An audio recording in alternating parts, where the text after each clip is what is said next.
any doubts about the spectacular turnaround at Hasbro, best-of-breed toy maker. Today's terrific quarter should put them to rest. The last time the company reported in April, the stock exploded higher as it became clear that they'd finally put the inventory glut caused by the infamous liquidation of Toys R Us behind them.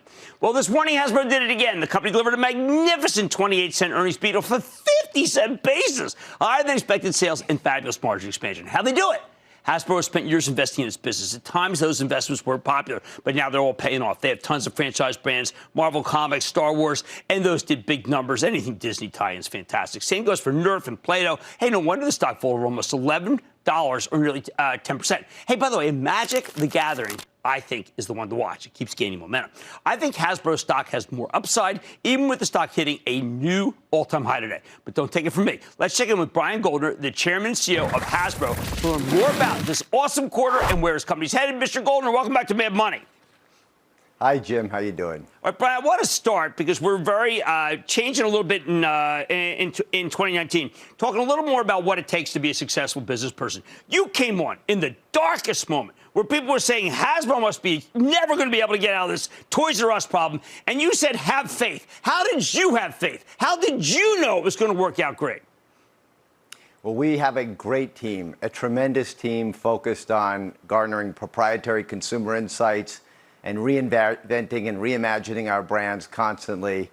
We could see that we could grow our franchise brands and add new elements to our business. And we've done that. If you look at our franchise brand growth in the quarter, and we believe in our franchise brands like Magic the Gathering that grew substantially in the quarter. We've continued to reinvent that business. We've added Magic the Gathering Arena. We focused on storytelling around Transformers, and Transformers was up in the U.S. and year-to-date is up. And we produced a recent movie, Bumblebee, and had our home entertainment window early this year. So from strength to strength, we're seeing Play-Doh grow. And we believe in our brands. We believe in our partners' brands. We saw great contributions from Marvel, but it's really about a management team that's been together, that's very focused on the North Star, which is creating the world's best play experiences, constantly both reinventing our brands and investing for future growth. Now, you've got a number of things about to unroll. You've got October 4th. It sounds like a triple play coming, Triple Friday. You've got subscription video going your way. You have Nerf Fortnite. These are all going to occur within the next, say, 6 months? Yeah, Nerf Fortnite launched in the U.S. We've already seen Nerf point of sale go up and be positive for the first time in a couple quarters. We're rolling Nerf Fortnite out around the world. We have new innovation coming for Nerf in our lower price points with great innovation and a proprietary innovation coming at the end of the year. You're going to see that we have in the fourth quarter from the Walt Disney Company an amazing array of entertainment. Triple Force Friday, as you mentioned, from Star Wars. We're going to back a number of different initiatives around great product there. And, of course, Frozen 2 coming. October 4th is the merchandise date for both of those. And then for our brands in the third and fourth quarter, Magic the Gathering and Dungeons & Dragons, you're going to see a number of announcements. We have 2 more Mythic events coming for Magic, both tabletop and arena for the remainder of the year. Our esports business is getting traction. Our last Mythic event, we were the #2 viewed product on Twitch. And so we're really seeing that momentum in engagement and monetization. And our fans and gamers are really enjoying what we're offering. At the same time, you took advantage of that balance sheet, and you stepped up the buyback in the darkest moment. You got a lot of stock very cheaply, didn't you? Well, we've continued to buy back shares over time. We've bought back more than $2.5 billion worth of shares over time, and we continue to do that opportunistically. We've raised the dividend in 15 in the last 16 years with the support of our board of directors. You know, we believe in returning excess cash to our shareholders. But first and foremost, we believe in investing in our business for the long term. Well, I'm glad you brought that up because I know you believe in playing with purpose and that has been able to get you some people who might have gone to another company or two if you did not play with purpose. Talk about that.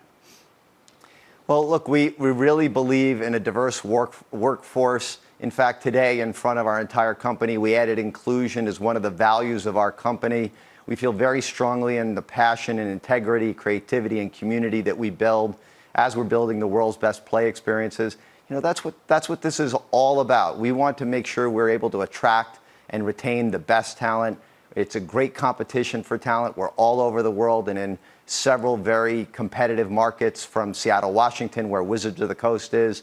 We have our studios in Burbank, California, and we want people to feel that they can make a difference. Our mission is to make the world a better place for children and their families, and people really take that to heart. Well, I'm glad you mentioned the world, because the last time you were on, you were not happy with international. There was a very big swing in international this quarter, wasn't there?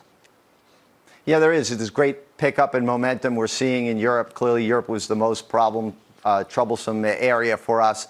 And we've seen the momentum coming back into Europe. We're not all the way there yet, but we're seeing it rebuild. We're seeing the profitability come back. And we're seeing growth in several markets. And we believe that with the new capabilities that we've onboarded in online and omnichannel, and this new array of customers that are leading the charge in Europe, from Amazon to Detsky Mir to Smith's Toys, you're really seeing the traction in our business take hold.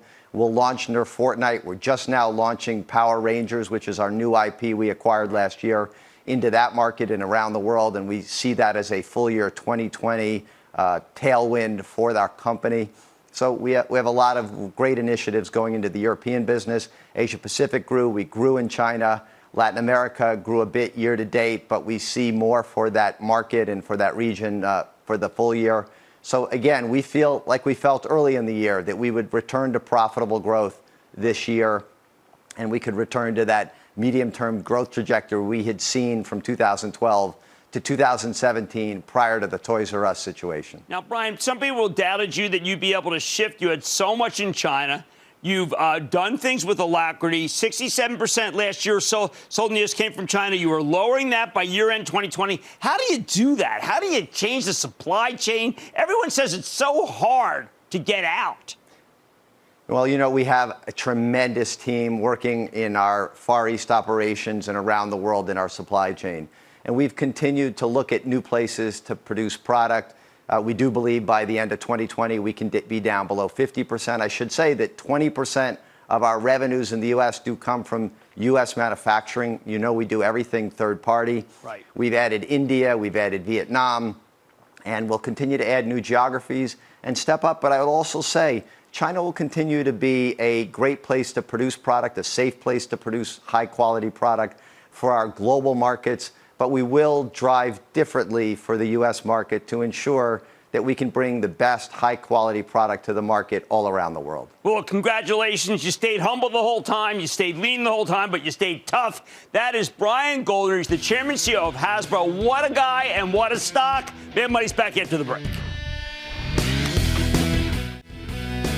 Don't miss a second of Mad Money. Follow @Jim Cramer on Twitter. Have a question? Tweet Cramer. #MadTweets. Send Jim an email to madmoney@cnbc.com or give us a call at 1-800-743-CNBC. Miss something? Head to madmoney.cnbc.com.